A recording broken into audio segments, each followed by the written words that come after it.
Cases, as we know, surging globally, fast approaching 2 million here in the U.S., with the death toll now topping 112,000. Infections are still on the rise in at least 21 states, and hospitalizations increasing in 8 states. Now there's growing concern about those nationwide protests as members of the D.C. National Guard have tested positive for COVID after last week's demonstrations. Dr. Anthony Fauci calling the virus his worst nightmare, and he joins us now exclusively on GMA this morning. Dr. Fauci, we always appreciate you taking time to talk to our audience. We really do appreciate that. And you just heard me talk about how members of the D.C. National Guard testing positive. Sir, how concerned are you about it spreading due to these protests that we're seeing, even though we see many people at the protests that are wearing masks? Yes, I mean, the most important thing, unfortunately, the report of the National Guardsmen being infected is certainly disturbing, but is not surprising. The issue of physical separation is important. Masks can help, but it's masks plus physical separation. And when you get congregations like we saw with the demonstrations, as we have said, myself and other health officials, that's taking a risk. And unfortunately, what we're seeing now is just an example of the kinds of things we were concerned about.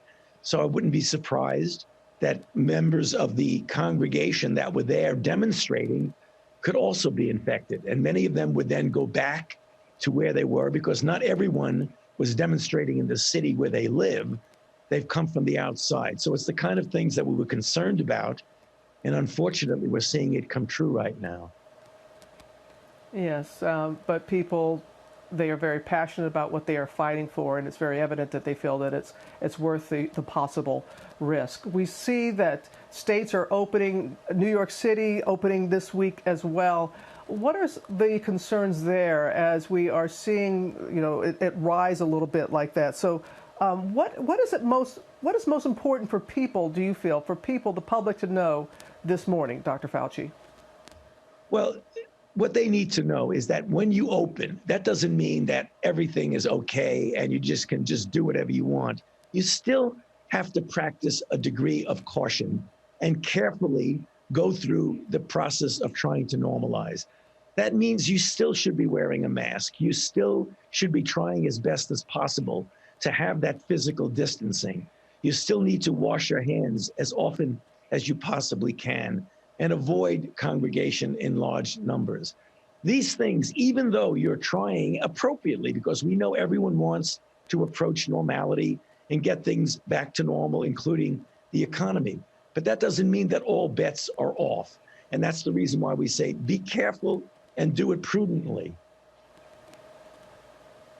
And the vaccine, people want to know about the vaccine. And you have said that you're very confident that we know that it's being tested in people right now, but you're very confident that there'll be not just one, but there'll be more than one. What leads you to be so optimistic about having more than one vaccine available? And when do you think it'll be available to the public? Okay, so let me just clarify one thing. When you're developing vaccines, there's never a guarantee that you're going to have a safe and effective vaccine. What I'm confident about is how well the process is proceeding in the development of more than one candidate, that in early testing, both in the animals and in the phase 1 testing in humans, looks quite promising, which makes me cautiously optimistic. As we get into the early summer, we're going to be going into advanced clinical trials in at least one and close to maybe 3 or more candidates. Hopefully by the time we get to the mid and late fall, if the process goes well, we will have enough information to be able to make a decision whether the vaccine is safe and effective, which means if we are in good shape and that happens, we could have a vaccine either by the end of this calendar year or in the first few months of 2021. So that's the thing that makes me feel confident that the process is really on track. And that's good news, again, in the context of never being able to guarantee success. Things are clearly going in the right direction. That's very promising indeed. And once there is a vaccine, how often do you think we would need it? Would it be like getting the flu shot every year? You know, we don't know that right now. We're going to take it one step at a time. The first thing we want to do is to determine if it's safe and if it protects.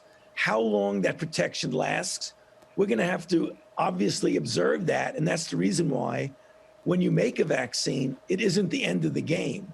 You have to keep following and see how long the duration of the protection is. We hope it's substantial, but if it isn't, you could always give a boost. So right now, step one, let's just prove that it's safe and effective, and then we'll go on from there. Yes, that's an important step one. I can understand that. Also, let's talk a little bit about the range of symptoms and the severity, the range and the severity. And the WHO said something recently, suggested that asymptomatic spread is rare, and they've then walked it back just a little bit. So can you clarify that for us? Okay, so that's two questions. Let me take the first one.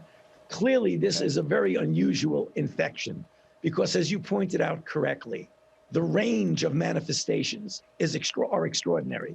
You can have people who are infected and have no symptoms. You can have people who are infected and have mild symptoms that they barely notice. Others have more severe symptoms.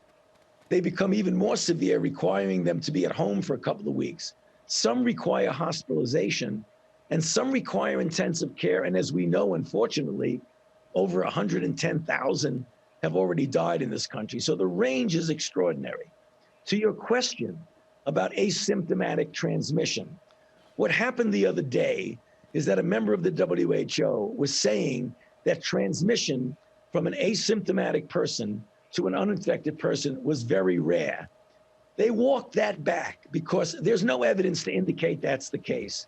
And in fact, the evidence that we have, given the percentage of people, which is about 45% of the totality of infected people, likely are without symptoms.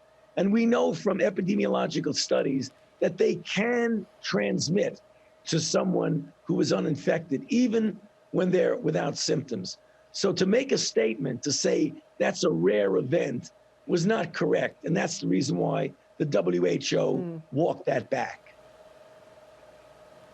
And Dr. Fauci, in hearing all of this, how does that, people are wondering about schools reopening in the fall. So what kind of impact will that have on the possibility of that happening? Well, you know, you've got to be careful because people talk about schools opening in the broad sense. We have a very large country, and the dynamics of infection really differ from a region, state, city, town, and even county. So the school opening would really have to be dictated by the degree and the dynamics of infection in a particular community. There are going to be some communities in which the infection rate and dynamic is extremely low, so schools can open with little risk. There may be other areas, depending upon the activity of the virus, where you might want to modify the school situation. And there are a number of creative ways to do that the authorities have figured out. You know, you could stagger the classes, you could keep people separated. It really depends upon the status of the location in which you're at. You don't want to make a unidimensional decision about the entire country. You've got to look about where you are and what the dynamics of the infection are. Not one size fits all. Well, Dr. Anthony Fauci, we are so grateful for your work and your willingness to continue to come on our program and to share. We really do. And please take care. Hope your family and all are doing well. Thank you, sir. Thank you very much. It's my pleasure to be with you. Thank you for having me. Well, hey there, GMA fans. Robin Roberts here. Thanks for checking out our YouTube channel. Lots of great stuff here. So go on, click the subscribe button right over here to get more of awesome videos and content from GMA every day, anytime. We thank you for watching, and we'll see you in the morning on GMA.